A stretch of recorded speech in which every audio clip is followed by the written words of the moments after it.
Sometimes the devil allows people to live a life free of trouble because he doesn't want them turning to God. Their sin is like a jail cell, except it's all nice and comfy and there doesn't seem to be any need to leave. The door is wide open. Till one day, time runs out. The cell door slams shut. And suddenly, it's too late.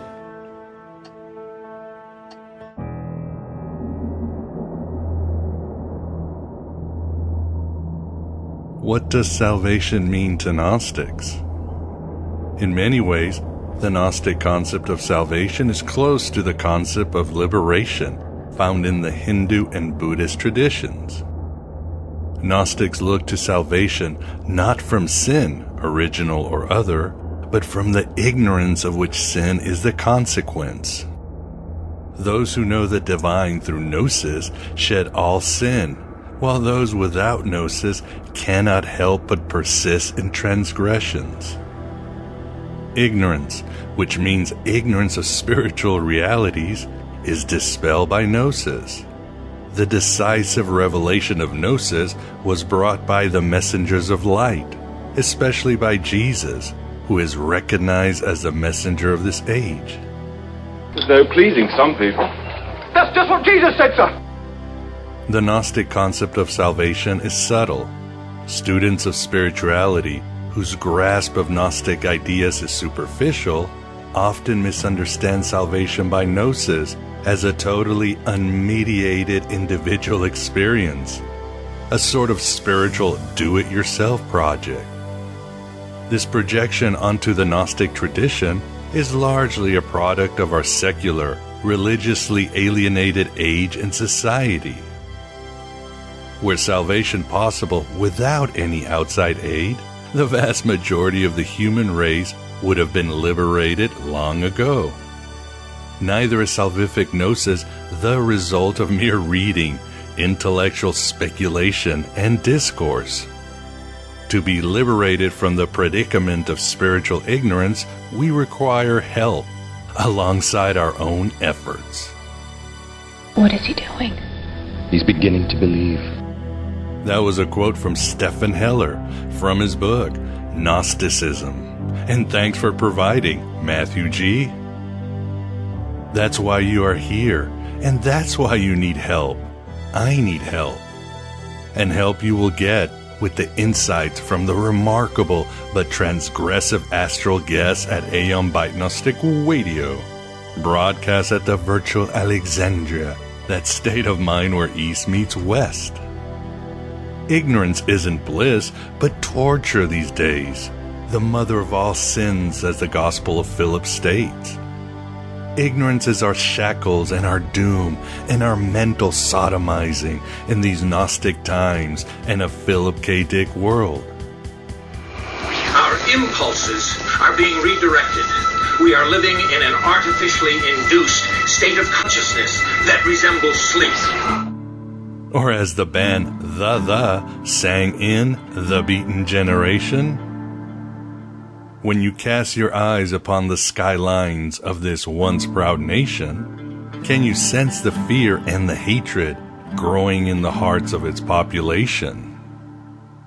And our youth, oh youth, are being seduced by the greedy hands of politics and half-truths, the beaten generation, reared on a diet of prejudice and misinformation. Open your eyes, open your imagination.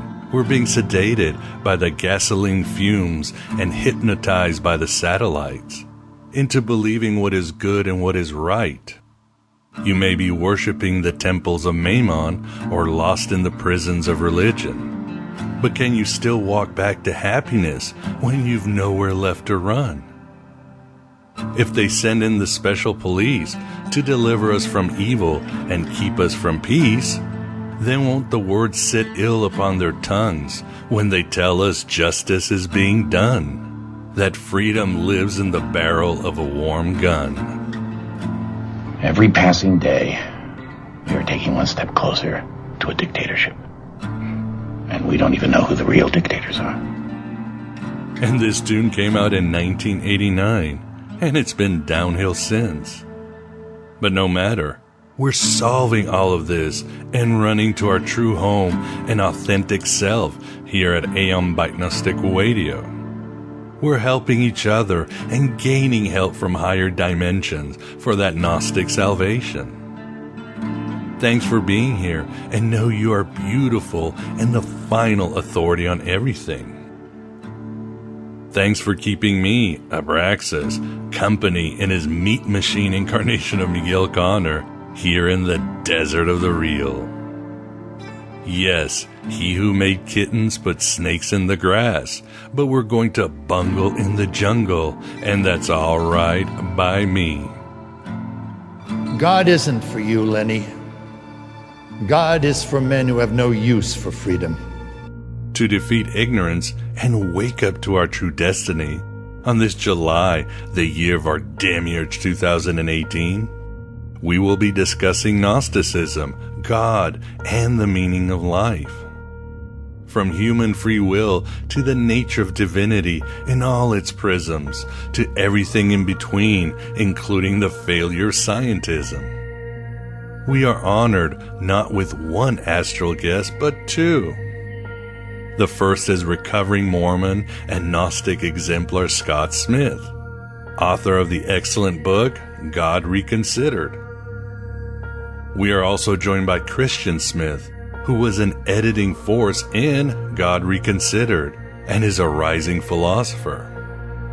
Quite a threesome, or foursome when you include the Moondog Vans. You'll ramp up your Gnostic salvation and continue to bungle in the jungle after this interview, which is more of a dynamic group discussion. For more information on Scott, visit, you got it, GodReconsidered.com. Scott, you just don't get it, do you? You don't. Another thing Heller said beyond Gnostic salvation, in many of his cool BC recordings, is that a lack of civility is what is destroying our culture. I would heartily agree with this. The Gnostics, Neoplatonists, and even many Christian and Jews of ancient times were soaked with Stoicism. That meant that leading with or being ruled by emotions meant losing arguments by default and disconnecting from higher planes of learning, and certainly aborting that precious nectar called inner peace. Hence our disastrous culture amplified by social media and your average sewer comment section. Take a big step back and literally fuck your own face! You shall not pass! What's more, Voltaire famously said that to know who rules us, we simply need to look at those we are not allowed to criticize. Well, everyone criticizes everyone these days, it seems. You can criticize Trump, or Pelosi, or the Pope, or the CIA, or right-wingers, or left-wingers, or sport/pop stars, or schools, or parents, or whatever. Everyone's a loud woke Wookiee. Whom can we not criticize then? It seems we don't criticize ourselves. Few on social media or the internet admit to their shortcomings, character defects, pride, lack of manners, or anything else negative. Therefore, our own egos, untethered from graciousness and self-reflection, perhaps are ruling our society with an iron fist, all unifying into a collective demiurgic ego that plays right into the cosmic ego that is Yaldabaoth. You cannot play God, then wash your hands of the things that you've created. Sooner or later, the day comes when you can't hide from the things that you've done anymore. What do you think? Or are you ready to criticize what I said? Divide and conquer is one of the main tools of the Archons. Beyond that ignorance that has made us forget we were once higher than the ruling gods and beings of pure wonder. Gnostic salvation. It's more than just knowing we live in the Matrix or a prison planet. Gnostic salvation is about taking those actions that lead to an experience. It's as well helping the least of our brothers. Gnostic salvation is about intense self-knowledge to remove our programming and find a destiny that brings healing meaning to this mechanistic universe. Gnostic salvation is about writing your own gospel and living your own myth. As Hemingway said, there is nothing noble in being superior to your fellow man. True nobility is being superior to your former self. So let us go to the first part of our interview for non-members, and members will get the full shebang. Oh, blarney, before we go, here is a clip from the video game Persona 5. After the protagonists defeat the main boss, none other than Yaldabaoth. Yes, these are Gnostic times.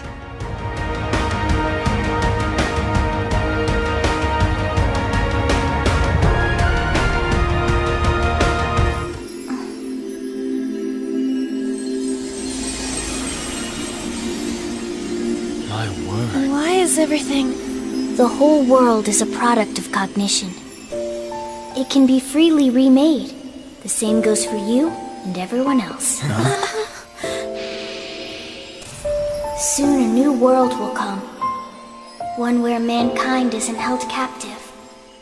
The world will shine brightly as long as you hold hope in your hearts. Remember, there's no such thing as the real world. What each person sees and feels, those are what shape reality. This is what gives the world infinite potential. Even if you feel that only darkness lies ahead, as long as you hold hands together, see it through as one, the world will never end. The world exists within all of you. Well, that's bongo in the jungle. Well, that's alright, it's by me, yes. This is the Aeon Byte interview, and with us we definitely have a special show, as we have some excellent guests today or tonight or in this eternal now. So first of all, we are joined by Scott Smith, author of the excellent book God Reconsidered. How are you doing, Scott? And I'm always at godreconsidered.com to put in a commercial plug. There you go. You got it soon. With everybody's short attention span this era, just throw it right out there. Okay, wonderful. You're not selling insurance too with that? Well, that is on the back end of this deal. We gotta get you into my archonic universe before we can brainwash you. There you go. I like your style. And also joining us, we have Christian Smith. How are you doing today, Christian? And welcome to the show. Glad to have you on. Thank you. It's a pleasure to finally be in the virtual Alexandria. I've always fantasized about being here. And thanks for having me on the show. It's an honor. Yeah, and incidentally, he's only in the outer sanctum, I should point out. And I just want to say one little thing before we let Vance have a word or two, and that is that the significance of having Chris on the show is that, as some of your listeners will know, I had my wife, Sandra Wells, who's a psychic and a ritual magician, on the show a couple of times for Halloween. And so I figure it probably takes 3 people to shut me up once in a while. But other than that, Chris sat in on the landmark interview with the great parapsychologist Scott Rogo. He was 16 at the time, and Scott Rogo was murdered a few weeks later, and that discussion about his career became my first piece for Fate magazine and a whole career reporting on parapsychology. And then Chris went on to earn a philosophy degree, and he helped edit God Reconsidered, and I kept his name out of the book so he didn't get the hate mail, but he's outing himself, so we'll see what happens. Wonderful. Well, thanks for that perspective, and great to hear. And as Scott mentioned already, we've got the Moondog Vance with us here at the Virtual Alexandria, or Inner Sanctum of Gnosis, or whatever you want to call it. How you doing, Vance? Oh, I'm okay. I had a close call. Almost had to fly back to Washington, D.C. with one foot on each of two planes. Oh, my God. That's the Gnostic hell, I think, right? I know. And they don't give you peanuts in that case either. Oh, boy. Yes, it's always archonic out there when dealing with these flights, rental cars, customer service in general. That's how they get us in the end. And that's definitely what we'll be discussing in this Eternal Now. So, and of course, the theme is Gnosticism in modern times, how Gnosticism still applies, and all that good stuff, very much in line with the theme of Aeon Byte itself. So why don't we start with you, Scott? Let's discuss the great mysteries of life. One subject I want to know about that you really don't get into in God Reconsidered is who or what God is. There's plenty on the Demiurge and Jehovah and all these other lower gods. What do you believe, and how does that affect the way one prays, for example? Yeah, that's a question I might have addressed in the book, given the title, but I finally realized that atheism is really a bit of silly nonsense, because if atheists were humble, they would just be agnostic. I mean, you can't really prove a negative case against God. So the problem with modern skepticism is that they have confused disbelief of God with this modern militant skeptical movement that is extremely irrational, and they confuse a kind of a hard line belief in materialistic scientific orthodoxy, a very narrow interpretation of this, with somehow banishing all superstition. And so that's why I opened the book with 3 chapters. The first one was on ESP.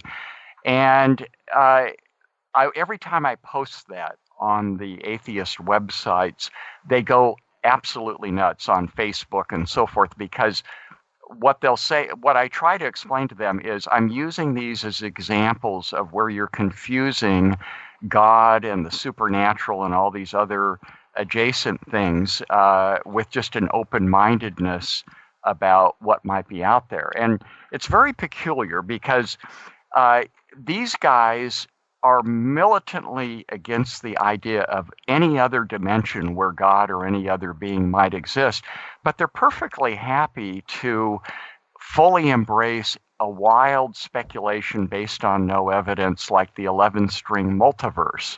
Now, how is that really different from believing in different dimensions? But this is the paradox. And what they always say is, I'm not going to read your book because a professor told me that there is no evidence for ESP. And this is the equivalent of Catholics saying, that book is on the banned list and I'm not allowed to read it, So I realized the frontal assault was not going to work on the God issue. So I tried to kind of go in the back door to show that people should be open-minded. Now, in the early phase of quantum physics and the new physics, Einstein, Planck, Heisenberg, Pauli, Schrödinger, all the great thinkers were classified as quantum mystics because they believed in a divine intelligence behind the order of the universe, very similar to the Gnostic idea of kind of an impersonal or transcendental God. And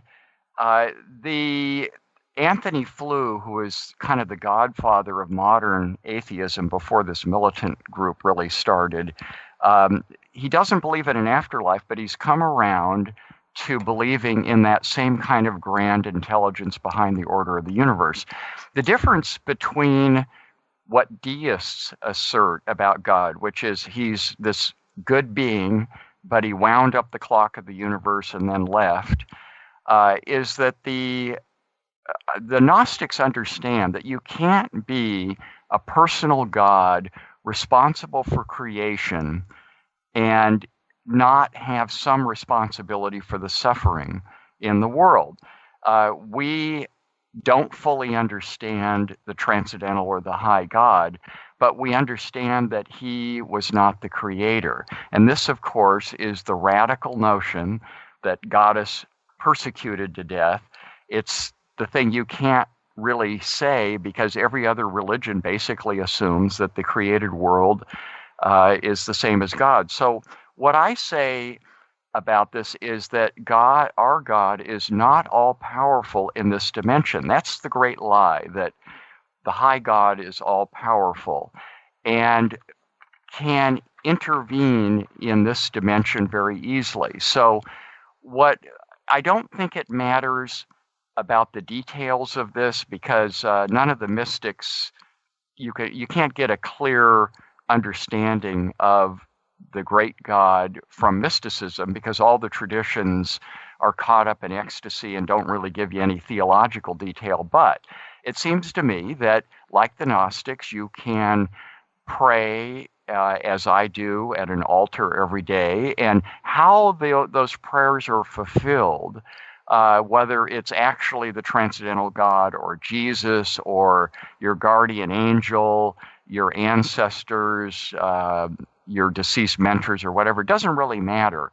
I think you can take God as a metaphor and kind of just accept that there are mysteries that we mortals don't really understand.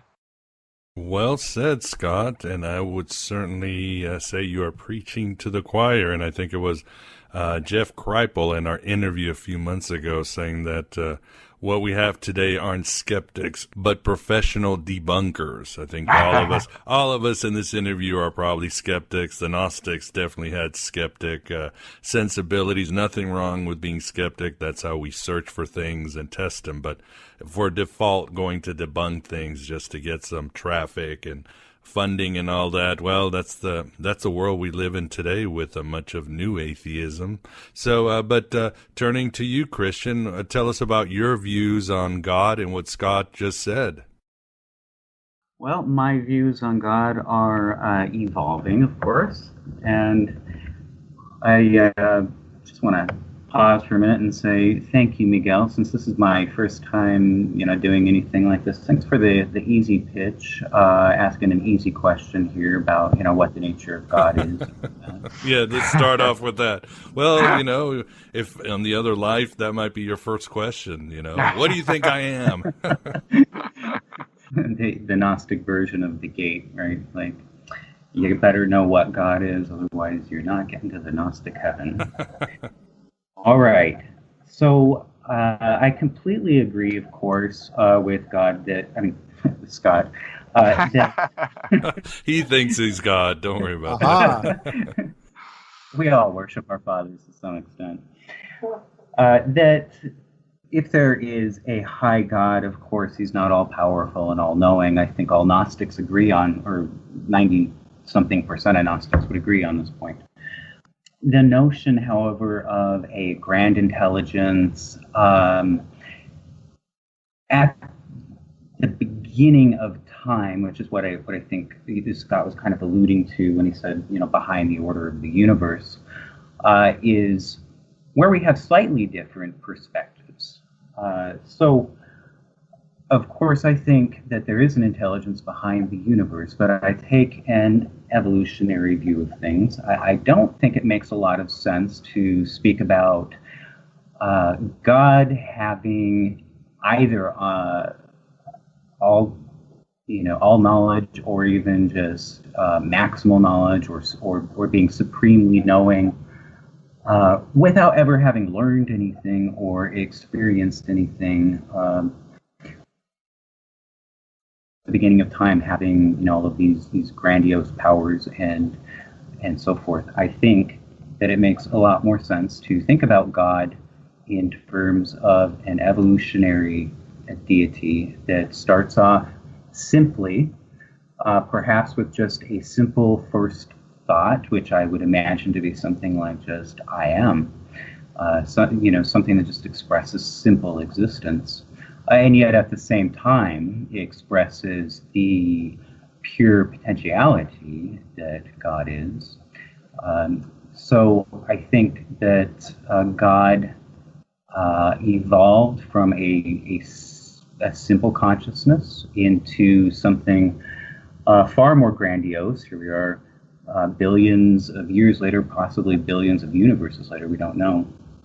And what it is exactly at this point, I think, is probably beyond our knowledge, but we can kind of explore that a little bit. And in my opinion, it is, and I would agree with Vance on this, that it's certainly either a unity or what is what unifies everything in the universe.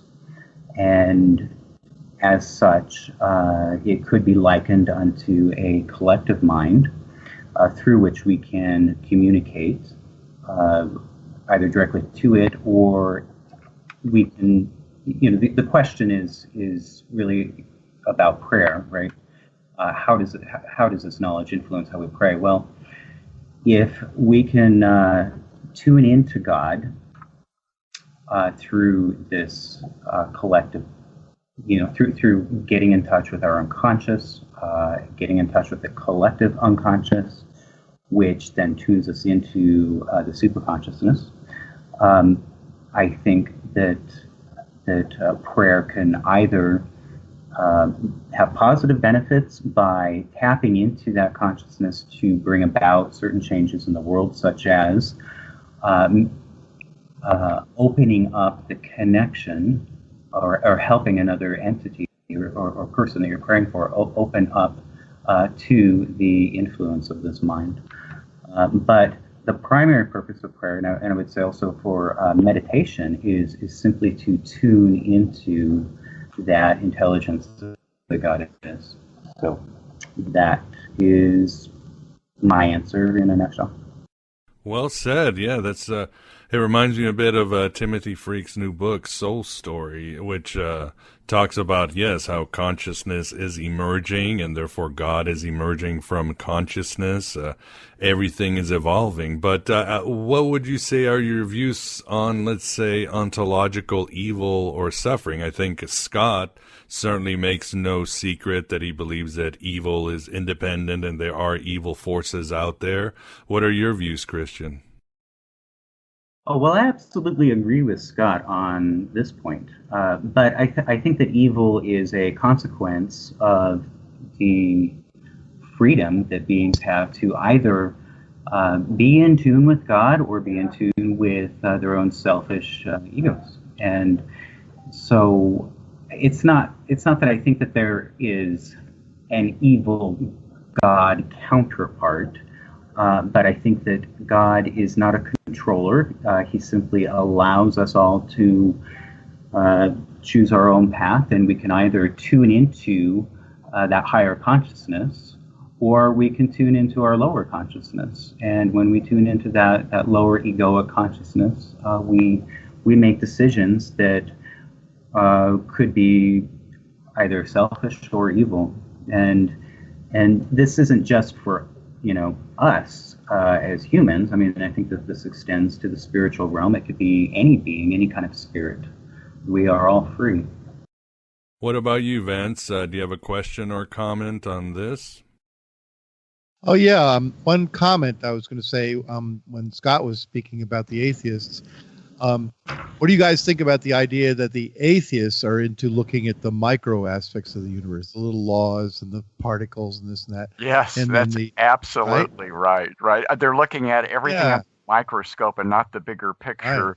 And they cannot open up their minds and take away and even stand back and like look at the sky, you might say. And Yeah.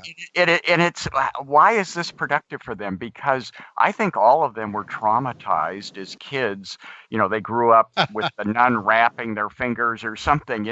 I mean, this is not a healthy response where people are looking for the truth. They are so reactionary, so close-minded that you have to think that, they would just say, look, I don't know what the truth is. I'm agnostic. I'm searching. I'll read anything, but instead it's this fierce clinging to this fundamentalist version of what C.S. Lewis called scientism. Yeah, well, they're bottom up. They start from the tiny details and they try to build up the universe from the little tiny things. And I see religious people, and Christian, you'll probably appreciate this, and maybe you might agree with it. Philosophers and theologians, they try to start from the top down, like imagining the first cause and build down. Right. That's, I think, a good observation, Vance. And I think that's the approach that I take. It's probably just kind of the philosophical frame of mind, I suppose. But at the same time, I really admire all of the scientists for their sense of wonder at the natural world, and I think maybe if you keep peering into what's at the bottom, it might eventually lead you to what's at the top. Exactly.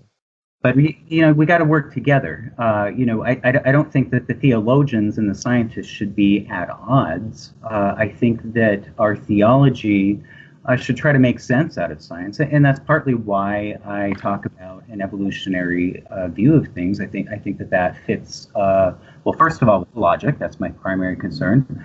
And secondly, with just our own growing understanding of reality, and an evolutionary view of God kind of fits better with a scientific understanding. Not that I'm trying to make it fit science, but I just happen to think that it's on the right track. Well, I think certainly with respect to the gods, all the different gods that people have worshipped, there's definitely a natural selection thing going on there, right? Because when the scientific revolution came around, right, a lot of them got killed off. People, I can't believe that anymore, right? Miguel? Where is Zeus when you need him? And what about you, Scott? What would you say are some arguments against atheism or agnosticism, besides beholding the miracle that you are that proves there is divine powers in this world? Well, I would actually say that kind of the atheists discredit themselves, and even though they are a growing group, or at least agnostics and the unaffiliated are, most of them are astonishingly ignorant about actually the scientific facts about anything. I mean, if you get into conversations with these people, they, going back to the microscope analogy, scientists are not broad thinkers generally. They're specialists in microbiology or whatever it is, and they and most of the camp followers in these skeptics groups, if they were real scientists or logical thinkers, they would object to the errors and the brazen lies in these books. Like in my UFO chapter, I show over and over how they don't get their facts right, and the authors of these texts know they're lying, but the rest of the group doesn't bother to check.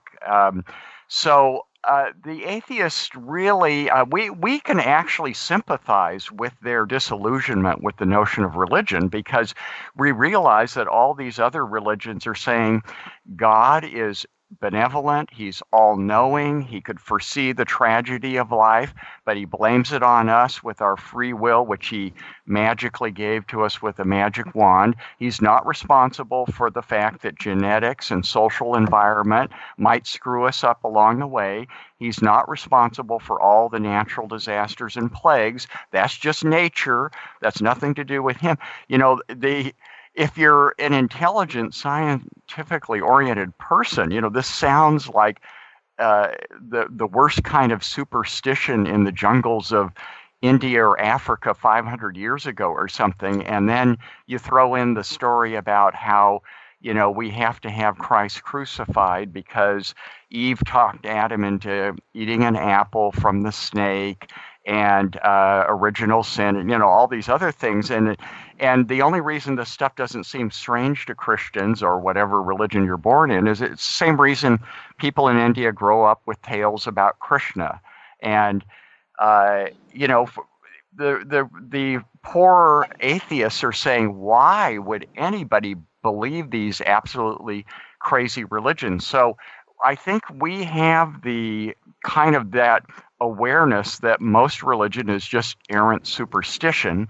We also have the kind of Buddhist sense that most of what life consists of, what we're supposed to be here to grow spiritually or exercise our free will, but everybody spends their time either working, sleeping, eating, or playing with Twitter or watching some nonsense on TV or something like that. I mean, what is Earth life as we know it in this privileged 21st century, when we're not just surviving, have anything to do with spiritual advancement or, getting to heaven because we're trying to be righteous? So we can borrow from the Buddhists that kind of detachment.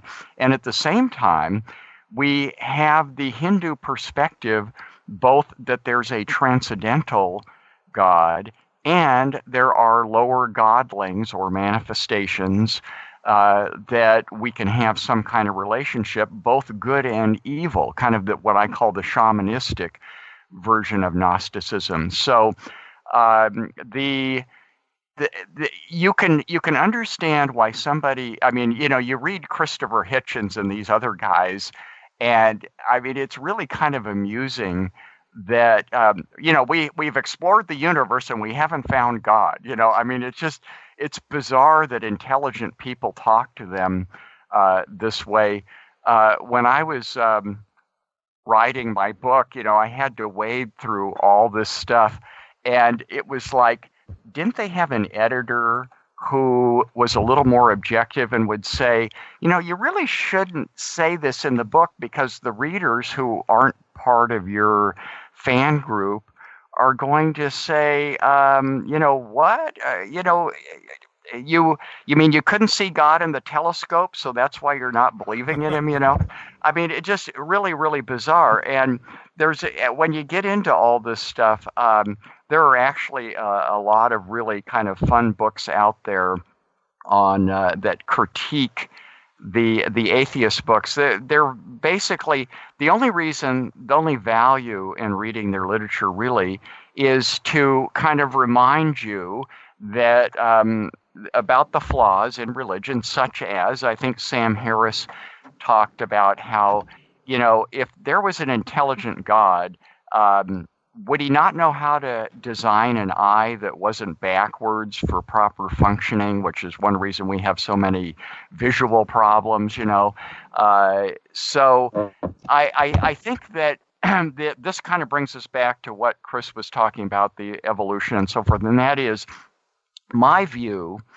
is based on the evidence from basically all traditions, the shamans in South America and the Japanese and others, where we human beings have a long history of interacting with lower deities or those who claim to be, this has not completely disappeared, although there's less known reaction. But I was talking to the bishop of Ecclesia Gnostica, Stephen Heller, about supernatural manifestations these days, and we got talked.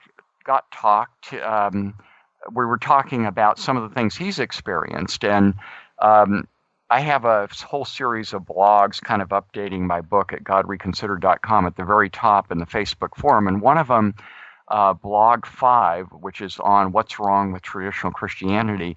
At the end, I talk with Heller about kind of the interaction with the supernatural. And among other things, he was talking to me about some of his experiences, like when he said the Mass, he has seen non-human creatures come into the Mass and like kneel, which is kind of an intriguing idea. And when he was studying to be a priest originally for the Catholic Church, he was involved in an exorcism, and the demoniac levitated. And the skeptics will say, oh, well, any magician can do that. Well, not really. You know, if you're right there and there's no fancy stage equipment, and, you know, so there are still miracles that go on. Scott Rogo in the book Miracles, which is a really terrific book, talked about St. Teresa of Avila levitating. So there are things that continue to go on. There is remarkably little overt benevolent deity, Virgin Mary type of manifestations. But on the other hand, you know, for all the talk of the all-powerful aliens and the demons and everything and the Archons, they very rarely manifest. And I would say this is evidence of Gnosticism. We say there is this dualistic tension between the forces of good and evil. They exist and they manifest occasionally, but not very often. So I see this as kind of a confirmation of a somewhat anarchic, dualistic universe. Well said, yes, anarchic. And of course, as I keep telling people, anarchism just means without Archons, which is the whole, which is why we're here. We're trying to get rid of those Archons, trying to get rid of that darkness. And what about you, Christian? What do you think about the issues with atheism and agnosticism? And of course, we're focusing more on new atheism. I mean, I have a lot of some of my closest friends are atheists. My dad was an atheist, but he was more of a classic atheist. He just lived without religion and so forth. What are your views? Well, Miguel, I'm just an agnostic about it all. So, next question. I'm kidding. You know, I've got a question, Miguel. I think of atheists in at least two classes, hard and soft, you know. The hard ones like Dawkins or everybody else that says, we know there's no God, we can prove it, or whatever they say. Then the soft atheists that really are trying to say, well, I don't believe in old man in the throne of the sky, you know, the Sunday school story. Then probably you guys just brought to mind the fact that there's probably a third type, which is I just don't think about it, because in the back of my mind, I don't think there's anything like that, but I'm not going to argue with anybody. It's just my opinion. Yeah, I think that's it. I think my father's issue was he thought man was screwing things up, religion was screwing things up, so he was just not going to worry about it while he was down here on the ground. So I think, yeah, there's different types. And what about you, Vance? What do you think of all of this, and what do you think are some of the issues with atheism and agnosticism, or do you think Scott did a pretty good job and ran the gamut? He did. One of the prime things I realize is that you can't prove a negative. There's no way that they can prove a negative. But I think in the back of their mind, the hard atheists are thinking about the old man in the sky and use that as a straw man for getting rid of every other good, right? Absolutely. Yeah. So here's what when people ask me, well, do you believe in God? And I tell them, well, why don't you ask me if I believe in Vance? And you know what?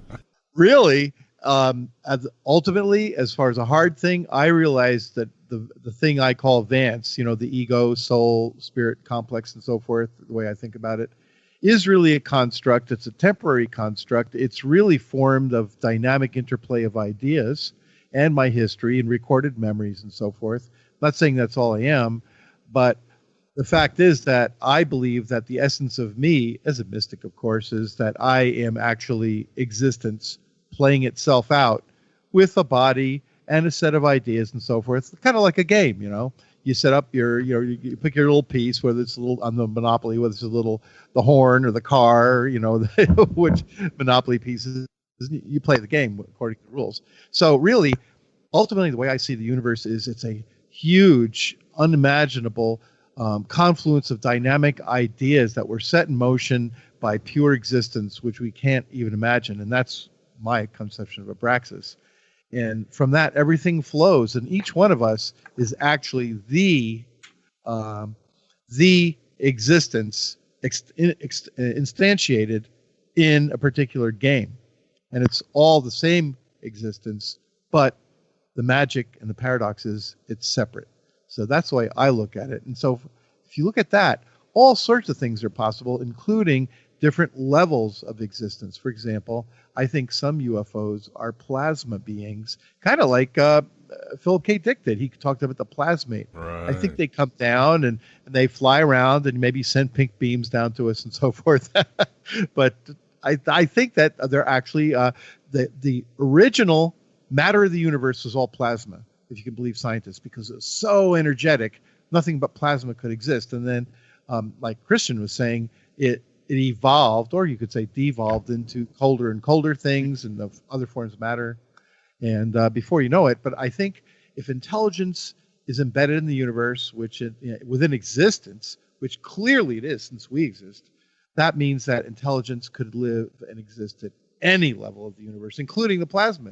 So there are plasma beings going on, communicating with each other via photons, whatever. It's so amazingly massive, and we could wake up after we die in any one of them. That's, in a nutshell, the way I look at it. So do I believe in God? Well, not the old man in the sky. Do I believe in Vance? Well, yeah, it's a temporary thing. But ultimately, the real God above God is all of that. So any questions? That's my. No, that was really well said. Very rich. I'll ask Scott if he has any questions, as maybe Valis is sending down pink beams and maybe pussy hats too, pink pussy hats with that. What do you think, Scott? Yeah, I have a somewhat less benign view of Chris's and Vance's notion of, or for that matter, you could say this is kind of common to maybe like Advaita Vedanta, the notion that it's all part of some grand consciousness that is essentially a game, or that we're evolving in some positive way. In my second blog, I kind of dealt with the question of, is it, all Descartes, completely subjective, or is there really a universe and other things going on out there, and you can talk to some extent about an objective reality that we might perceive in different ways? Is there a linear time, or as I like to call it, sequence where the beginning of the universe starts? It's a material universe with maybe other dimensions and perhaps an end to it. And I think that foundation leads me to kind of look at the problems with Advaita Vedanta and kind of the grand consciousness notion that maybe we aren't even individuals, which is what Advaita Vedanta believes. Now, I've had a long association with theistic Hinduism, and this is the majority view in India. It'd probably be, along with Jainism, my second choice if I weren't a Gnostic.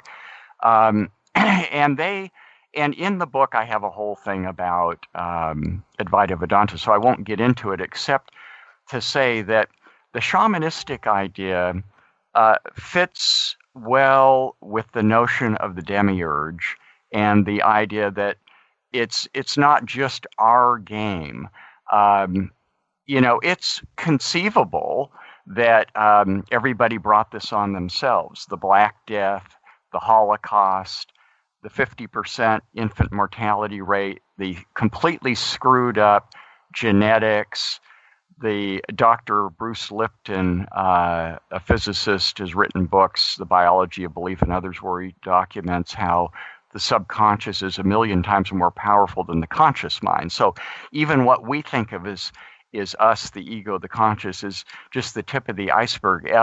If aliens were in charge, if they could fly across time-space, they wouldn't have mucked up evolution so much. They wouldn't have left the dinosaurs around for 150 million years waiting for them to evolve into humans. They would have prevented the 5 extinctions that happened and stuff.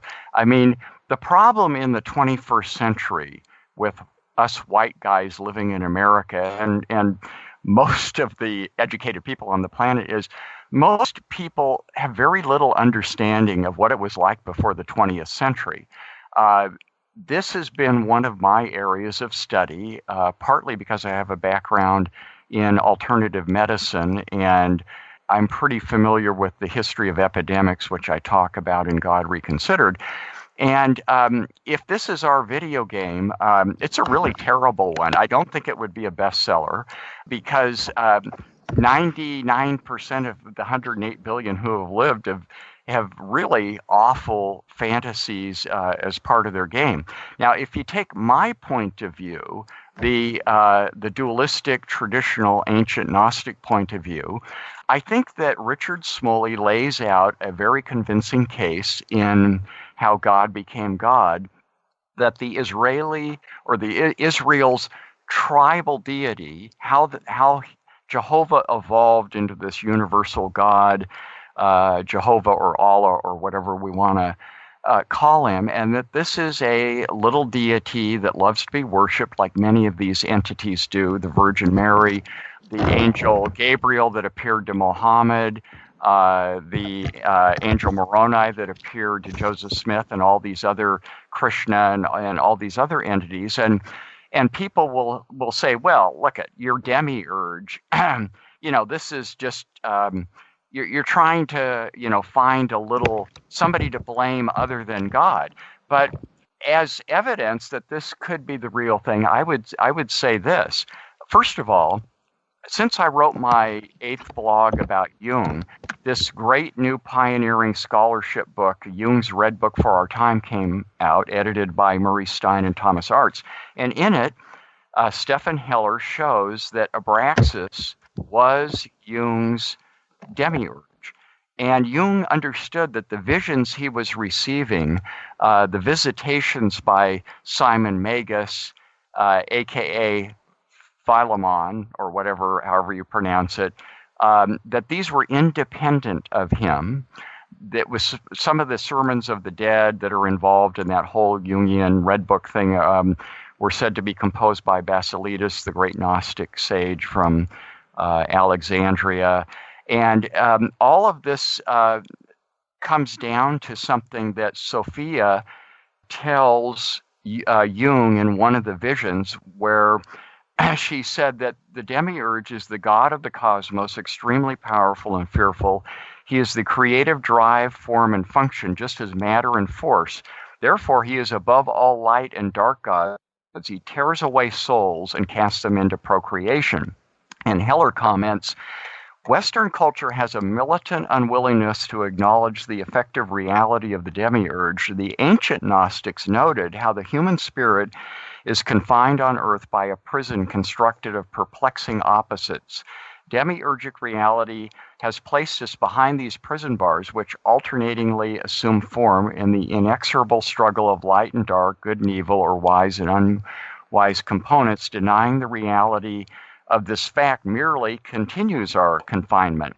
So then he adds a Jungian angle, which is only an increase of psychological awareness leading to the individuation of our psyches, offer a path to liberation from the domination of the internal complexes and external fascinations that are the essence of Abraxas. But if we think that Heller or Jung were only talking about a psychological version, kind of the old Jungian idea of maybe the Gnostic world just being this, the super ego and the ego and stuff like that.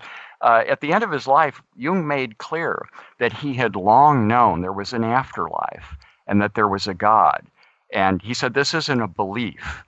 And he knew that the visions were coming through his psyche, but were independent of him. So this goes back to my fundamental point, and now I'll shut up, which is that there are powers of good and evil in our immediate cosmos, and there are different strategies for dealing with them, whether it's magic or prayer, going to mass, or learning how to astral project, or however you want to pursue your spiritual path.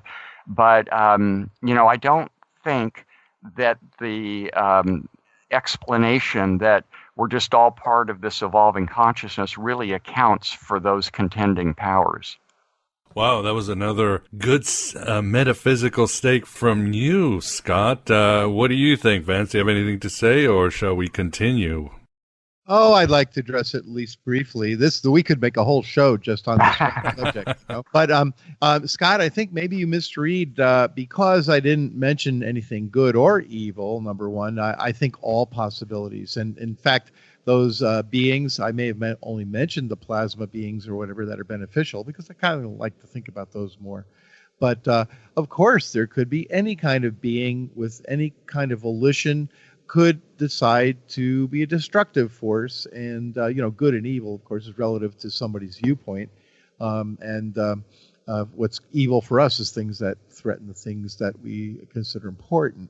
And of course, there could be beings in this. And so the real question is are there many different little consciousnesses running around the universe, or if there's one? And like I said, it could take a whole show, but I believe I've proved there can only be one, which is, here's one of the thought experiments. Okay, I'm conscious, right? I'm Vance, I have all these things. Well, start forgetting things. All right, say I get old, I forget. I'm still aware, I still see things, but all of a sudden I don't remember things, I don't have the same capabilities, and so forth. Before you know it, if you take away enough things, you become, say, a pure consciousness. So that proves that consciousness, the thought experiment, and Christian might have something to say about this, that proves that consciousness is not equated with just a set of memories, because our memories come and go.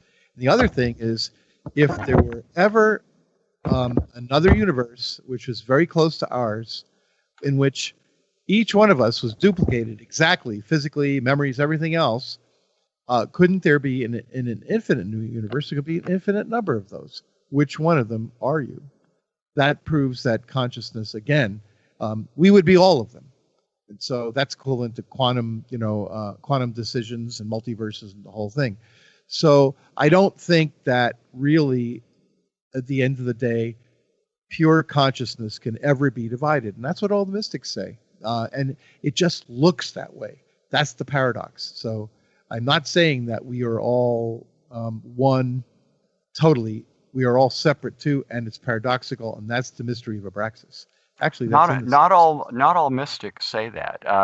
To give you an example, the theistic Hindus say that the Advaita Vedantins who assert that are wrong. They say our yogis have experienced that sense of oneness, but they've gone beyond it to other dimensions, higher dimensions. And certainly Christian mystics wouldn't agree. But I think with regard to memory, people have their memories. They just don't have great recall. I mean, you can put somebody under hypnosis and take them back to things they can't consciously remember. What I look at is near-death experiences. The universal reports from every culture through the ages are that some entity survives death, and those that do come back, they don't report, merging with the one or anything like that. They have very similar concepts, and I think it's speculation about infinite universe. Now, as Gnostics, we don't have a hell, and I can't excommunicate you, Van, for having a slightly different viewpoint, but I guess we'll have to save that for another show. Yeah, if you don't believe it, if you believe the universe is finite for all time, that time didn't exist, then exists for finite time and ends, and that's it, and then after that there's nothing else forever, then my arguments will fall apart. My argument depends only on, number one, an infinite, unlimited universe, either in time or space, and number two, the fact that we agree that each one of us is conscious. So, and as far as mystics go, depends on your definition of mystic. I think the definition of mystic is one person that realizes some kind of unity among beings. And a lot of times people say mystic is, oh, well, I believe in Ouija board, so mystic, the occultist version of mystic. I call it small and mystic. But don't anyway, you think mystics, though, as Gnostics, we could say maybe there's a unity on this idea, or maybe we're singular here, but we all believe that every human being, and maybe the animals for all we know, that we all have the divine. This is part of our heresy, that there is a connection with that transcendental God. Oh yeah, totally. That's the way I look at it. In the beginning, something emanated and it went down and down, kind of step down, step down, step down, branched out, branched out, branched out. But really, it's still one thing, but it's like little timelines created. It's hard to explain maybe in words, but I can almost see it in my mind spreading out. Like I saw it in my original mystical experience, quote unquote, as an explosion. It was like something just exploded and made all these little pieces, like the little pieces, the mirror in the, what's that fairy tale with the magic mirror that exploded and all the little pieces were around? Something like that. Snow White? No. Oh gosh. Frozen? I don't know. See, that's one of those memories I've lost. Yeah, exactly. It's with the transcendent God now. There was a magic mirror with the explosion. I'll come up with it. But anyway, that's all I wanted to take time up for. Try to get Scott to see a little bit that my differences with him are not as great as I don't think as he may think. I don't think my life is an illusion either. Every one of us, it's real. Your experience is as real as it gets.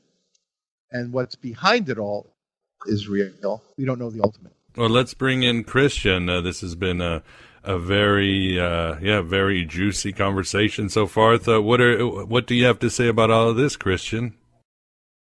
All of this, yes, we've covered quite a bit of ground here, touching on a number of mysteries. I'll see if I can pick up a few threads here. So, Scott, I completely agree with your criticisms of Advaita Vedanta, but I don't think that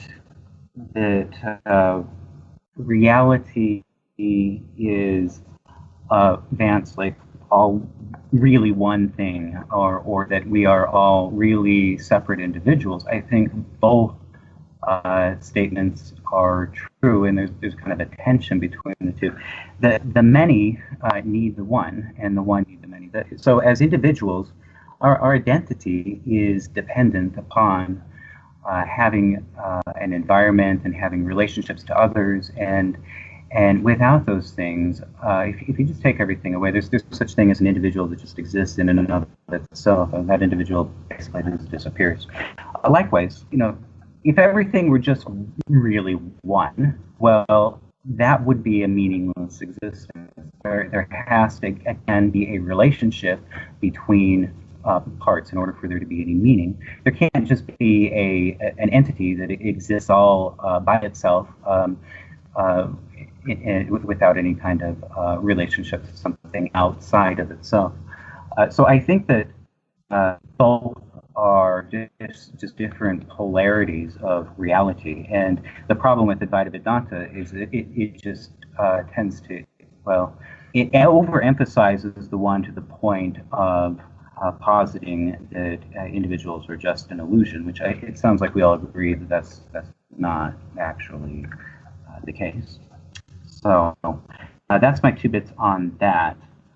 Vance, you said something a while back that I thought was interesting about intelligence embedded in the universe, which is obviously true because we are intelligent, we're part of the universe. And coming back to I don't want to backtrack the conversation too much, but just touching for a minute on the atheists. I think that this is a point where we can have some discussions, intelligent discussions with atheists, and talk about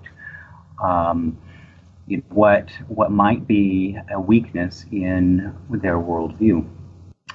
So you cannot explain the existence of consciousness by just positing matter, formed itself into a certain complex configuration, and voila, magically consciousness, quote unquote, emerges. They like to use this term emergence, which is really just a scientific jargon for magic, in my opinion.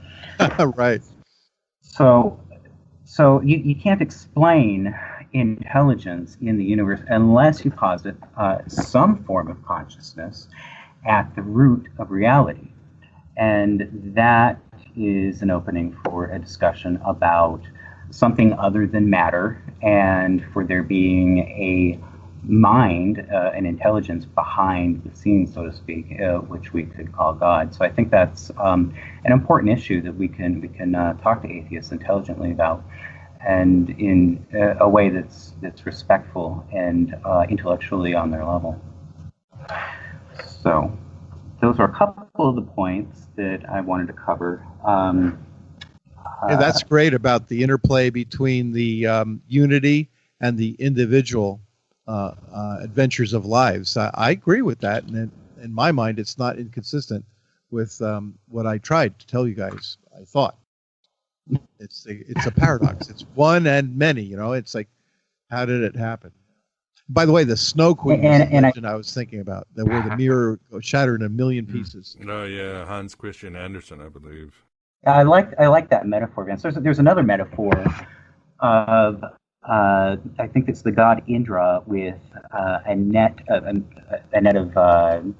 thousands of jewels, and each facet of the jewel it reflects a part of reality, and everything is reflecting back to the other jewels, and we're each represented as one of those jewels in this kind of matrix in which we get infinite complexity through our interactions. It just reminded me of that metaphor that you used about the mirror, and I interpreted you to be saying that we are real as individuals as well as a unity. So you were understood on that point. I bringing that out. Yeah. I just remember there was a comment that Scott made about aliens couldn't have mucked up the universe this badly, and I actually tend to disagree. Who knows how many universes aliens could create? I mean, we could imagine ourselves in the future discovering the technology necessary to create universes, and we could go hog wild and just make billions of universes, possibly. I mean, who knows? I don't know how hard it is to make a universe, but billions of years from now, we might have that capacity to just, make all kinds of universes.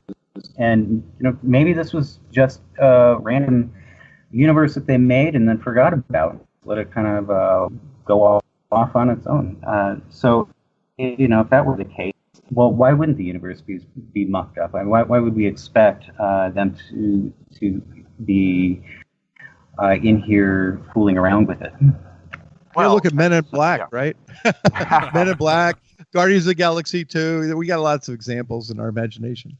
In the last interview, I don't want to repeat myself, that I did with Sandra, we talked about my theory of the ETs actually being Archons rather than aliens, but I think that, as Chris pointed out to me when he was helping me edit the book, there is absolutely no evidence of intelligent design, however you want to define that. And the fact that evolution took so long suggests that there wasn't really anybody in charge trying to move it, like I said, past the 150 million years of the dinosaurs and stuff like that.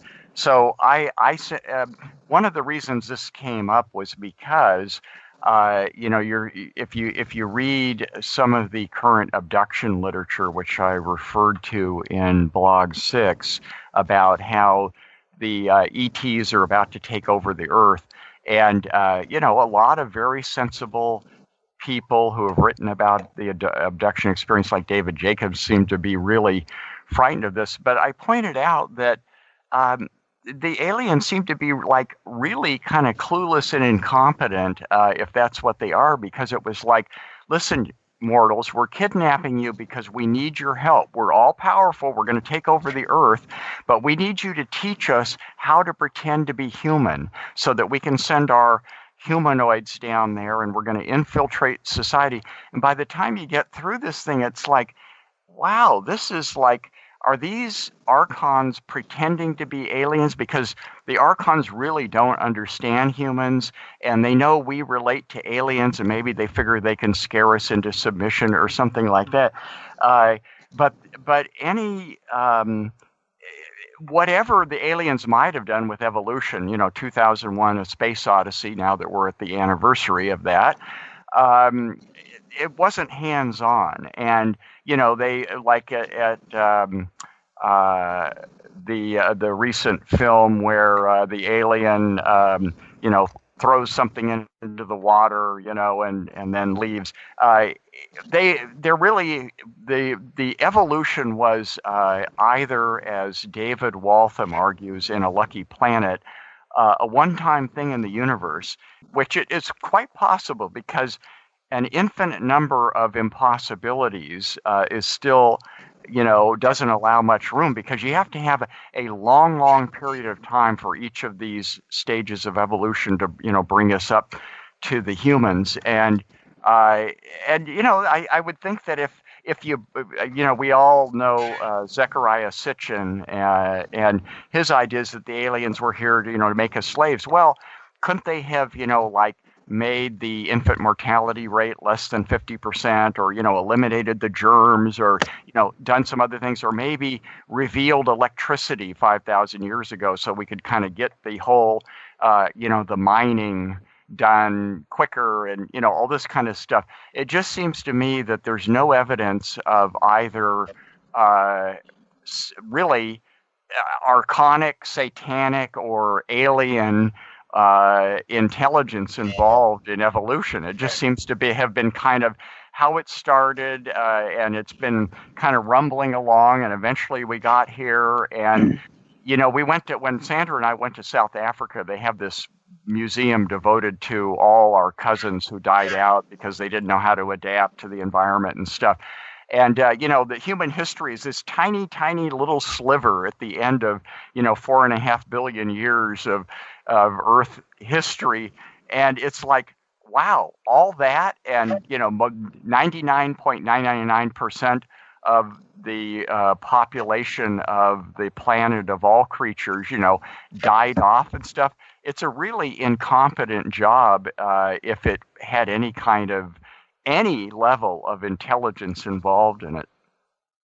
Well, we're no stranger to incompetence, right?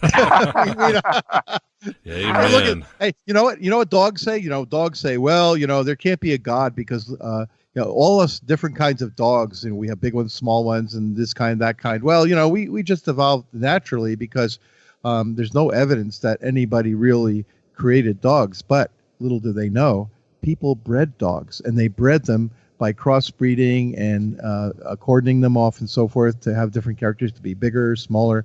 Look, in the short time we've been around, the variety of dogs we've been able to breed. Maybe the aliens are just breeders or gardeners, and maybe we were here to begin with, but the aliens came down, hey, let's make some really hot supermodel chicks in this area of the world, and let's make some really good sports people in that area of the world, and smart people here.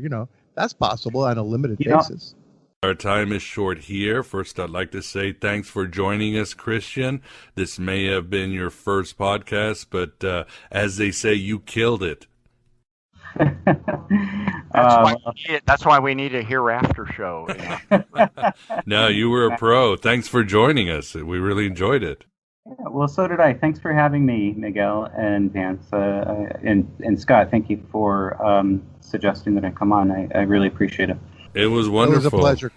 And as always, Scott, thank you so much for coming on AM by Gnostic Radio. And, of course, feel free to plug your book or your insurance or whatever you're selling, mattresses, I don't know. We offer eternal life at GodReconsidered.com, and very affordable. Timeshares in heaven. Mm-hmm. Good. Well, thanks for coming on, Scott. It's always fun. And thanks for being here, Vance, and also being part of this really engaging, stimulating conversation. Oh, gosh, it's a big thing in my life to be able to talk to great people like Scott, Christian, yourself, Miguel. So no need to thank me. I get the benefit.